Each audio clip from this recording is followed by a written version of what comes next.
Selamat pagi. Assalamualaikum warahmatullahi wabarakatuh. Hari ini kita akan coba membahas yang janji saya kemarin. Jadi lanjutan dari yang kemarin, cara pilih emiten swing tapi yang level pro. Jadi nggak sekedar lihat MA, beli di mana, nanti takut kena distribusi atas dan sebagainya. Perlu saya jelaskan dulu teman-teman kenapa saya nulis saya bikin video ini. Jadi bukan saya mencari kelas atau topik dan sebagainya, karena saya dulu pernah ada di posisi teman-teman. Saya sering ikut stock pick, tapi jadi exit liquidity-nya mentor. Jadi dia bilang beli di atas, beli di arah harga arah pagi-pagi pre-opening. Ternyata setelah saya beli, mentornya yang guyur. Ini kan bahaya. Gak semua orang di bursa itu orang baik, tapi nggak semuanya orang jahat, banyak orang baik. Tapi yang paling penting itu kan keuntungan pribadi. Jadi saya harapkan teman-teman nanti bisa berdiri sendiri, nggak harus lihat tanya sama saya, Bang, ini ntar kemana, ntar ke barat atau ke timur, apa ke Arab, apa ke Ethiopia. Ya saya juga nggak tahu. Kalau saya tahu, saya all in, jual rumahnya tetangga kayak gitu. Jadi cuma bisa analisa dengan kemungkinan win rate-nya yang lumayan. Yang kedua, nggak selamanya mentor itu bakal ada di bursa. Bisa jadi dia lagi males, lagi capek, atau lagi istirahat. Kan psikologi orang beda-beda. Teman-teman harus mandiri sendiri nanti di sana. Jadi saya harap teman-teman bisa menemukan metode yang paling cocok sama psikologisnya. Karena itu nanti saya bakal ada macam-macam metode. Didoain semoga lancar. Oke, yang pertama level yang pertama dari swing tahap lebih yang pro itu penguatan arah tren. Nah, ini untuk memastikan bahwa tren yang Anda lihat itu benar-benar kuat, bukan semu, bukan sekedar ini uptrend, ini lagi MA20 buy di sini. Enggak sadar itu. Jadi harus dilihat indikator lainnya. Yang pertama MA crossover MA20 dan MA60. MA20 itu harus di atas MA60. Artinya trennya masih valid, naik dia. MA20 kalau sudah mulai menembus MA60, mulai ke bawah, itu artinya sinyal awal untuk pelemahan tren. Nah, MA20 itu tren jangka pendek, MA60 tren jangka menengah, MA200 itu tren jangka panjang. Nanti bisa pakai tiga ini ya. Ketika dua arah ini sejalan, artinya momennya itu benar lagi naik. Tapi kalau ada nggak sejalan, MA20 di bawah MA60 di bawah MA200, ini berarti ada yang miss satu. Kalau saya mending nggak ambil. Saya ambil kalau MA20 di atas MA60 dan MA60 di atas MA200. Artinya dia masih benar-benar uptrend dan sejalan. Yang kedua, volume confirmation. Nah, saat harga naik, volume itu harus meningkat. Artinya bayarnya kuat.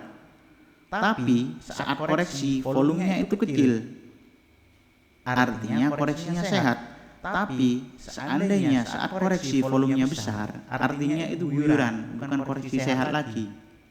Hati-hati di sini. Nah, kalau harga naik tapi volumenya turun, ini hati-hati.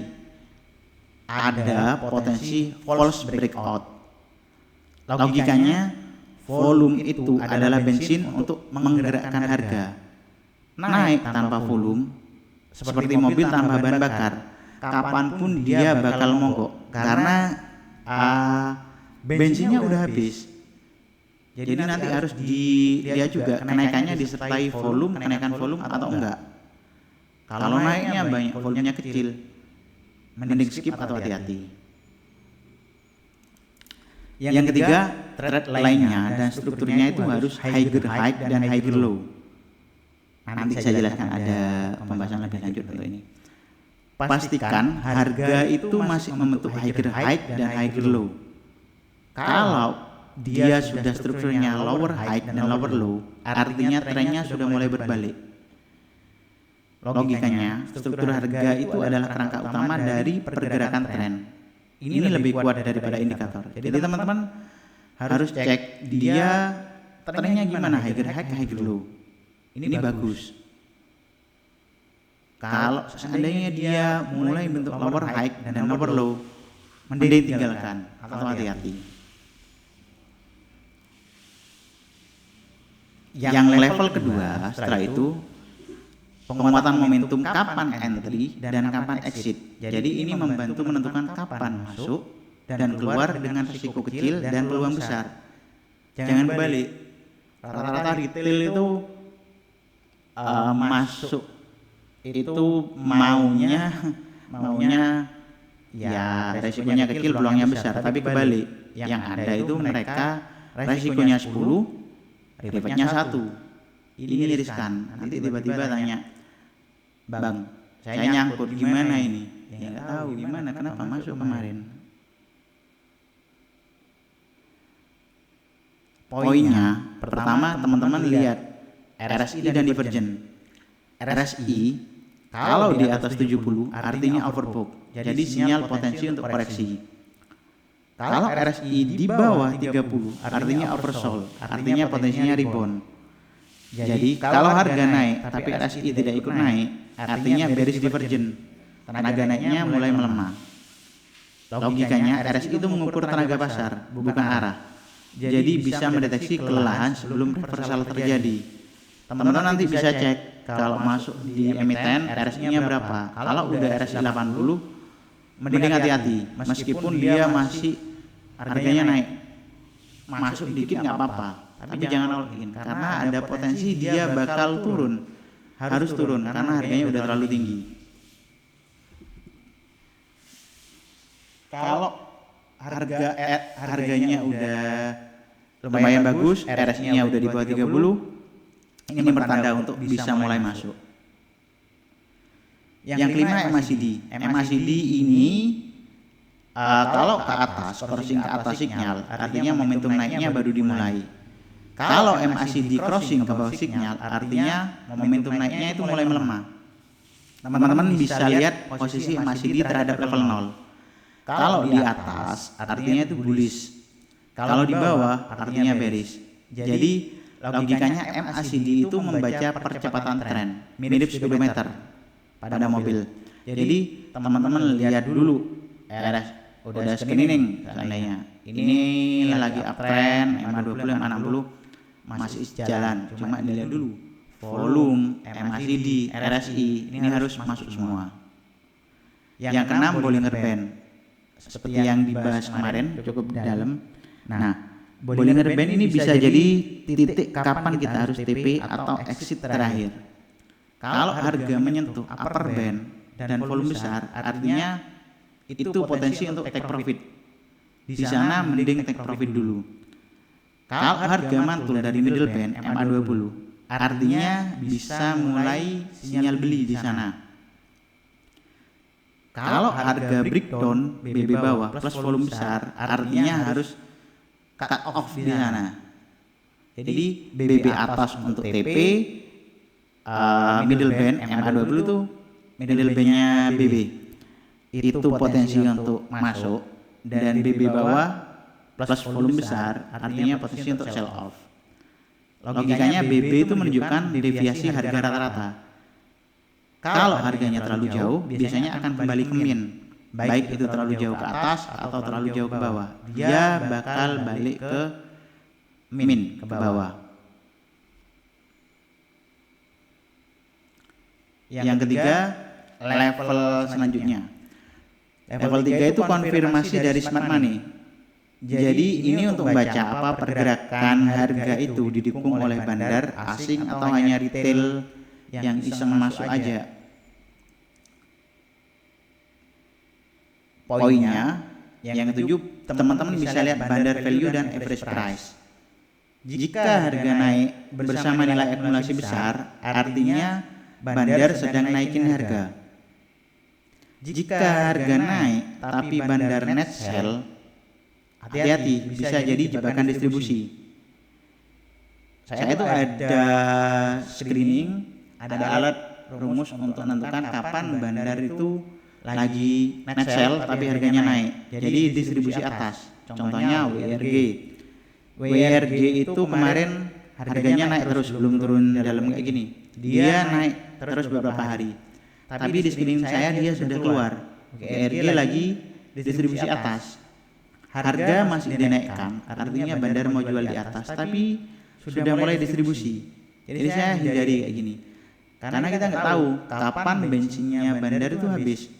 Kalau kita masuk di pucuk, yang ada malah kita cuci piring, nggak tahu kapan mau naik lagi. Jadi mending hindari kalau udah kondisi kayak gini. Logikanya bandar itu nggak bisa menyembunyikan jejak uang besar. Pergerakan nilai dan volume dari bandar itu pasti selalu meninggalkan pola. Nah, tinggal kita bisa baca atau enggak. Jadi kita nggak harus tahu ini bandarnya siapa, di mana, pakai broker apa. Nggak pasti bandar pakai satu broker. Bisa jadi dia pakai beberapa broker. Tapi itu jejak uangnya bisa kelihatan. Yang ke-8 foreign flow. Nah, foreign flow ini sebenarnya bandar di big caps. Big caps kita itu rata-rata bandarnya asing. Kalau asing beli lebih besar daripada jual selama beberapa hari, bisa jadi belisnya kuat. Kalau asing jual terus-terusan, meskipun harganya naik, itu bisa jadi indikator bearish. Contohnya BBRI, BBCA. Banyak influencer bilang ini waktunya diskon, ini waktunya serok. Waktu BBRI 7.000 kalau nggak salah. Terus turun jadi 5.000. Nah masalahnya saya lihat itu asing lagi jualan, bandarnya lagi jual. Logikanya gini, bandar lagi jual barang, ngapain retail beli? Karena harga murah. Kalau asing jualan, bandar nggak mau care harga, retail beli, jadinya nyangkut. Nah, sekarang tanyain teman-teman yang punya emiten asal beli, kena pom-pom influencer bilang ini harga murah, nyangkut apa enggak? Jadi ini harus dilihat semua, foreign flow-nya kayak apa. Nah, logikanya investor asing itu bisa menggerakkan arah indeks dan big caps. Aliran dananya mereka bisa jadi petunjuk jangka menengah. Nggak pasti beli hari ini besok naik. Kadang nonton bang BRMS dibeli net sell, net buy sama asing banyak. Tapi kenapa nggak naik? Kenapa harganya turun? Contoh. Ya nggak mesti satu hari, bisa beberapa hari, bisa beberapa minggu, tapi bisa jadi sinyal bullish kuat. Yang ke-9 news dan corporate action. Jadi ada beberapa macam CA yang bisa dilihat. Contohnya reg isu, Inet, Koko kemarin, stock split, cuan, terus pani atau rumor proyek besar. Ini bisa jadi katalis jangka pendek. 1-2 hari dia naik, tapi setelahnya turun. Nah, ini hati-hati. Kalau euforianya berlebih, buy rumor, gara-gara rumor, selnya gara-gara news, ini riskan karena banyak orang yang kerjanya cuma nulis berita dada mau dibeli Real Madrid, mau diakuisisi Real Madrid, terus contohnya emiten B mau dibeli MU, jadi harganya naik, mereka sekedar bikin berita kadang kayak gitu. Jadinya teman-teman kena goreng FOMO, padahal bandar udah beli dari harga 50, harganya sekarang 200. Bandar nggak punya beban untuk harus nyerek ke atas, mereka jual di 200, 150, mereka tetap untung. Nah, teman-teman yang beli di 200 cuma cuci piring. Jadi logikanya berita bisa jadi momentum booster, tapi nggak selalu mengubah arah tren jika tidak disertai volume dan demand. Jadi jangan cuma terpengaruh sama ini bakal dibeli ini bakal ada proyek ini, harus dicek semuanya. Volume dan area value ini juga penting. Jadi area dengan volume besar biasanya jadi zona akumulasi atau distribusi. Area dengan volume kecil biasanya cepat dilewati harga. Jadi support dan resisten itu penting. Seandainya ketembus, dia bakal terus naik atau terus turun. Contoh, support ada di 100, dia ketembus, harganya bakal nembus itu nanti. Gitu juga resistennya. Jadi ini penting untuk menekan support dan resisten. Kalau ketembus biasanya dia bakal lanjut ke atas atau ke bawah. Logikanya harga itu suka berlama-lama di area banyak transaksi. Karena di situ banyak posisi terbuka. Saat zona itu tembus, pergerakannya biasanya bakal kencang. Swing trading yang solid, tidak sekedar lihat MA20 dan beli, tapi harus baca keselarasan antara arah tren, tenaga pasar, dan perilaku uang besar. Kalau ketiganya sejalan, tren, momentum, dan money flow, artinya itu ombak besarnya aman untuk ditumpangi. Jadi kalau ada teman-teman bilang, saya TA aja, saya bandarmologi aja, saya virgin flow, kalau saya enggak, saya tiga-tiganya. Jadi harus masuk semua, baru saya beli. Gak apa-apa, kuantitasnya dikit tapi kualitasnya naik. Daripada saya asal beli, rate-nya turun, ini riskan. Untuk ringkasannya jadi kayak gini, screening awal itu untuk melihat tren bisa pakai MA20 dan MA60. Untuk validasi tren bisa lihat volume dan struktur. Volumenya kayak apa, naik atau turun, dan strukturnya higher low atau lower high dan lower low.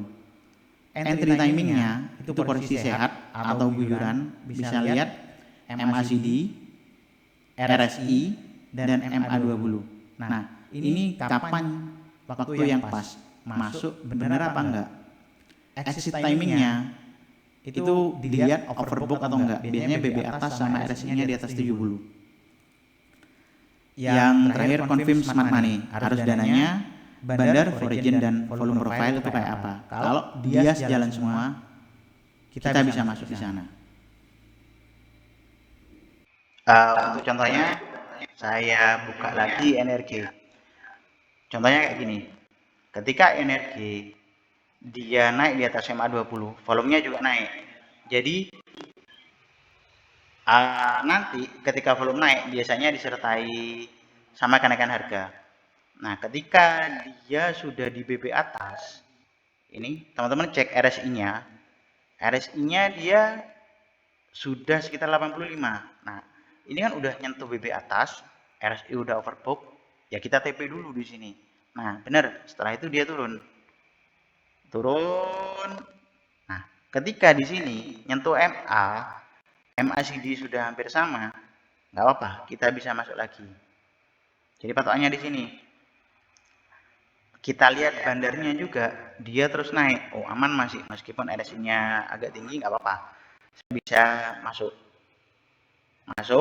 Ketika ini BB atas, kalau saya lebih suka dilihat BB atas. BB atas ini udah kesentuh. Nah, RSI udah tinggi, kita sell dulu. Nanti waktu nyentuh MA20, kita masuk lagi. Ini kan udah turun RSI-nya. Kita bisa mulai masuk lagi. MACD masih agak merah. Nunggu dulu nggak apa-apa. Karena biasanya kalau udah mulai agak kayak gini, dia MACD-nya mulai hijau, dia bisa lebih cepat naiknya. Cuma takutnya tiba-tiba buka open langsung gap up. Jadi kalau RSI udah mulai turun di bawah 70-80, ini nyentuh MA20, masuk nggak apa-apa. Cuma kan takutnya dia sideways dulu. Kalau mau konfirmasi semua nggak apa-apa.